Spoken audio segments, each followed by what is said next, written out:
Good morning. My name is Melissa Montgomery, and I served as the lead investigator in the case involving the death of Gregory Lopez, a 45-year-old male who was found deceased in his basement of his residence located at 1147 Maple Terrace in Columbus, Ohio.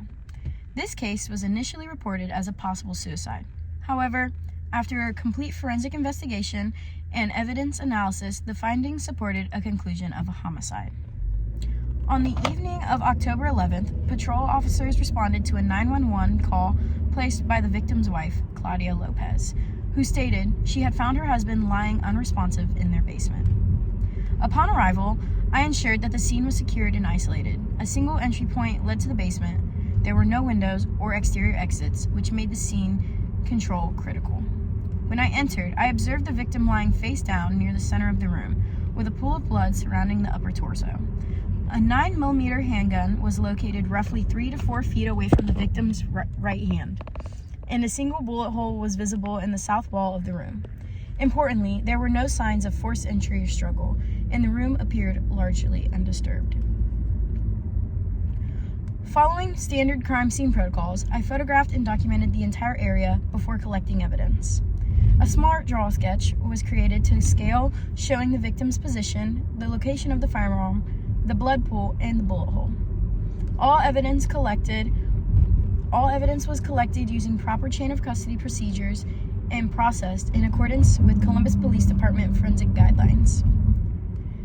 The key pieces of evidence collected included the handgun, a Smith & Wesson 9mm slide locked open. Latent fingerprints were recovered belonging to Gregory Lopez and an unidentified secondary contributor. Gunshot residue was present on the victim's right hand only. Blood splatter. Blood splatter analysis indicated a forward and downward projectile pattern showing the victim was upright at the time of the gunshot, consistent with being shot by another person. Bullet and wall impact. The recovered projectile matched the handgun, and the trajectory analysis showed a left to right and slightly downward angle, inconsistent with a self-inflicted wound based on the victim's height and dominant hand. Victim examination. Autopsy results from the medical examiner confirmed a single gunshot wound to the chest, fired at close range.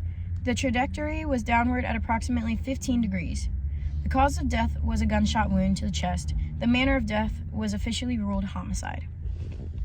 Throughout the investigation, I followed accepted legal and scientific standards for evidence collection. All analyses were conducted in compliance with SWG-DAM and SWG gun forensic guidelines, ensuring the results would be admissible under Daubert standards in court. A search warrant was obtained prior to full scene processing to maintain compliance with the Fourth Amendment, even though the homeowner, Ms. Lopez, had initially granted consent to enter the property. The evidence collectively indicated that this was not a suicide. The location of the firearm, the lack of gunshot residue on the left hand, and the downward bullet trajectory made it physically improbable that the wound was self-inflicted. Furthermore, witness statements revealed inconsistencies in Claudia Lopez's account of events. She claimed to have been upstairs preparing dinner, but the time of death estimated by the coroner matched reports from neighbors who heard a loud pop around 6:30 p.m., suggesting she was present at or near the time of the shooting. While no forced entry was found, there were known marital and financial issues between the couple, adding potential motive.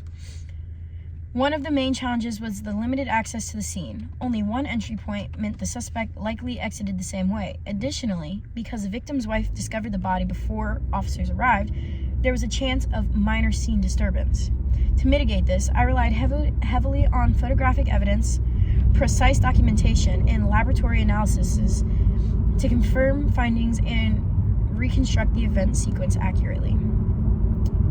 In conclusion, based on the physical evidence, forensic testing, and the overall reconstruction of the scene, it was determined that Gregory Lopez's death was the result of a homicide.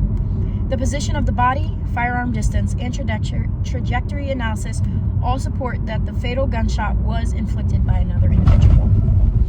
All case materials, including forensic lab results, the Smart Draw crime scene diagram, and witness statements, were submitted to the Franklin County Prosecutor's Office for review and potential charges pending additional corroboration. That concludes my presentation of the investigation and findings of the case of Gregory Lopez. Thank you.